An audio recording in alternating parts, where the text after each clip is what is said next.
So for this inaugural episode of Courtside Sessions, I didn't have to go too far to find our first guest. Without further ado, we're here with Diadem Sports co-founder Evan Spect. How you feeling, Ev? Feeling good, man. Awesome space we got here, huh? Yes, sir. I mean, I'm pretty pumped that you gave us the green light to build this thing out and to put together a good product that I think is going to help a lot of juniors across the country. Yeah, that's the vision. So, I think what we've built in this room is cool, but what we've built in the company is even cooler. And from day one, the vision has always been about junior tennis players. That was our goal. That's why we started the company. That's who we were.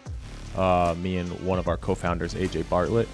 We were just kids growing up, Intermountain region, playing tennis, and then we tried to go pro. And at the end of the day, we wanted to go back and see how we could help juniors do things that we couldn't do. Yeah, definitely. Talk a little bit about the difference in the landscape that you've seen playing juniors when you were a kid to now. Well, it's definitely a lot more organized, I'll tell you that much. We didn't have tennis recruiting. I made a recruiting tape at some dude's house and sent it out in VHSs to colleges, just asking them to look me up and look at me play. So now it's very organized. It's very digital. It's very easy to access players in terms of seeing their results and what kind of play style they are and if they fit into college. And a lot of colleges are looking at, what's your UTR? Are you an 11.7? All right, you can fit on my team. You're not, you can't. So it's definitely different, but at the end of the day, it's still competitive. It's still a lot of fun. Kids are traveling around, and it's expensive, whether it's coaches, it's travel, it's equipment. And so our goal is to kind of help with that equipment side at least. Oh, 100%. And I think the Dynasty team, which is our junior sponsorship program, has had a lot of success there working with junior players and really helping them get equipment that's tailored to their game. You want to talk a little bit about what that process kind of looks like here? Yeah, we have a lot of different options that they could do. You could just use our string and, if you like it and you like the spin or you like the feel or you like the color, you're good to go. Or we could go all the way and we could help customize your racket and equipment to fit your game exactly. The difficulty or the challenge with that is, from age 12 to 18, you change a lot, whether it's your strength, it's your goals, or maybe even your play style. You might start with no backhand and you get a good coach and then you got a backhand. I never got one, so I wouldn't know. But at the end of the day, we are trying to help kids on that journey.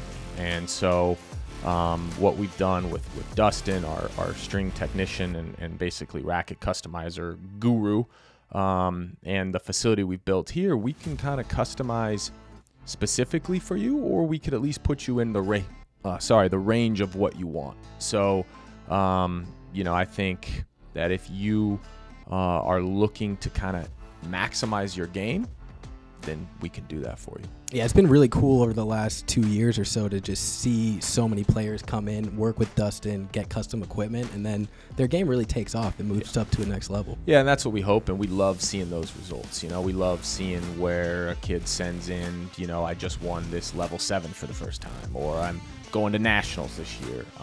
We love being a part of that journey. It's a journey we took. It's a journey we work on with a lot of coaches as well. So we work with the coaches on that side. We work with the high schools. We work with the colleges. But the core is working with the juniors. At the end of the day, they don't get the love and attention of maybe a top college player or a pro with any other brand or really any other outlet that they go through. So that's what we try to give to them. We try to give them that kind of pro experience. 100%. And along with that pro experience, we're doing a lot with our Dynasty team to help players get to the next level and play in college, which is something that you went through as a player coming up. Yeah, for me, that was my goal. That was my ultimate goal. I didn't think about going pro until I was in college, and some of my teammates had done pro before. So I think what we're trying to do is show them the pathway, give them the tools to get there, and just allow them to be a part of that really, really fun experience. It's just a whole nother level playing on a team, traveling together. There's been kids that I've coached when I was coaching too that maybe as a junior player, they were fighting with their parents. I don't want to play this. Their parents are saying, we're spending all this money on you and you're not performing. Once you get to college and you're playing with a group of teammates and you feel that camaraderie and that like connection, you play so much harder. It's so much more fun to have your teammates cheering you on and to close that fifth match out and to be like the hero for the team, as opposed to, you and your mom traveling to a SoCal tournament and, losing first round and being told that we're wasting money, So it's different. It's also cool to play for the entire school. And then if you're lucky enough to get a scholarship and get classes for free and all that, you're actually getting basically paid to play, which is a really cool experience as well. 100%. And for a lot of the juniors, the recruiting process is a very tumultuous time. There's a lot of pressure on them. Oh, yeah. So during this podcast, we're going to be able to focus a lot on tips for recruiting and other things.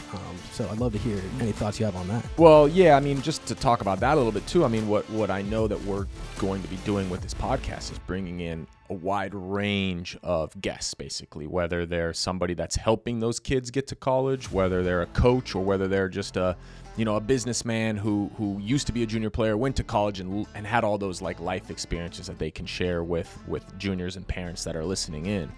I mean, to your question, tips and all that, I mean, at the end of the day, I was an assistant college coach just for a little bit.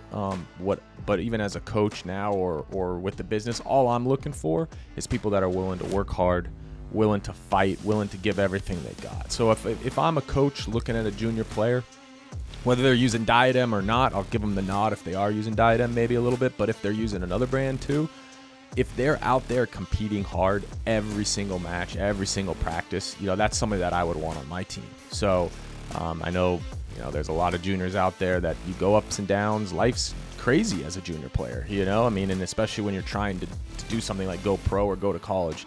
In tennis, there's so many things going on, so many people that you're trying to get approval from. But if you can just keep your mind right, stay working on just making yourself better every day, but just competing 100%, training 100%, no wasted time, you'll see you're going to be the ones that they're looking at.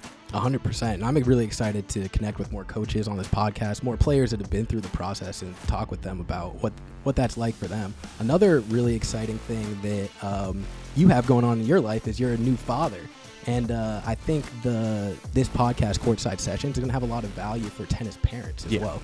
Absolutely, yeah. I'm probably going to be just another tennis parent, even though I have the experience of coaching and playing and all that.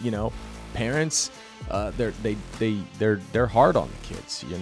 They want the best for the kids, but they also expect a lot because they're investing their time, money, energy.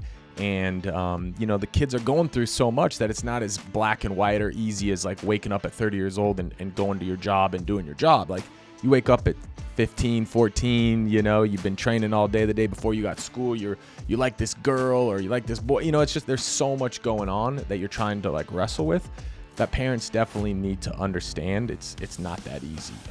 And there's a lot that parents can learn.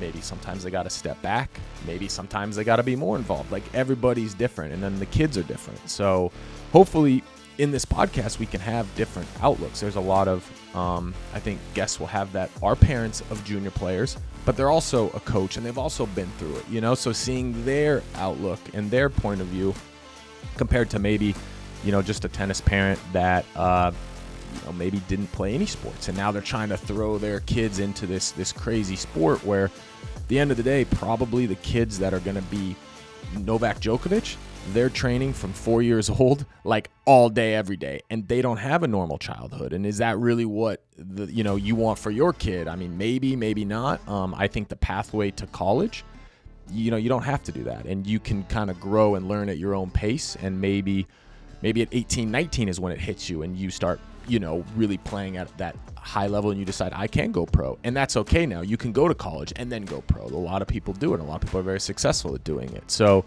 there's just so many different ways to do it that I think this podcast and these conversations are going to give a lot of insight into that. Definitely. And I think along with the parents, there's going to be a lot of coaches that could benefit from listening to the podcast as we bring on top coaches that are coaching some of the best pros in the world and running big academies and things like that. They're going to have a lot of great opinions that I think younger coaches especially can benefit from. Yeah, and I think I always especially when I was coaching, I looked at like what are the great coaches doing, what are the great players doing, and it's interesting because if you looked at probably the top 20 players over the last 20 years, so you looked every year, what are the top 20 players, and you looked at all these hundreds and hundreds of players, they all came from a different upbringing. They all had a different training regimen. They all had different coaches. They all different places. I mean, there's so many ways to do it that there really is no wrong way. But I think what the consensus is the effort, the energy, the commitment, because there's so many people trying to go to college, so many people trying to go pro, that to stand out, you gotta work harder than them. You gotta be better than them. You can't just be one of many. You gotta be cream of the crop. So I'm excited too to kind of hear what some of the top coaches, their outlook and their opinion is on how a junior player can navigate through that crucial time of their life and move on to be something great. Yeah, definitely. I'm very excited to connect with more coaches, top players, and industry professionals with the Courtside Session podcast so that we can really provide insight for junior players, parents, and coaches in the coming years and help them maximize their game the same way that Diadem and Evan and the whole team here has been working to maximize the company and the products and everything that we're able to help players with. Yeah, absolutely. So thanks, Ev, for taking the time today. Yeah. And make sure you guys stay tuned because we have a lot of great action coming on the Courtside Sessions podcast. All right, let's do it.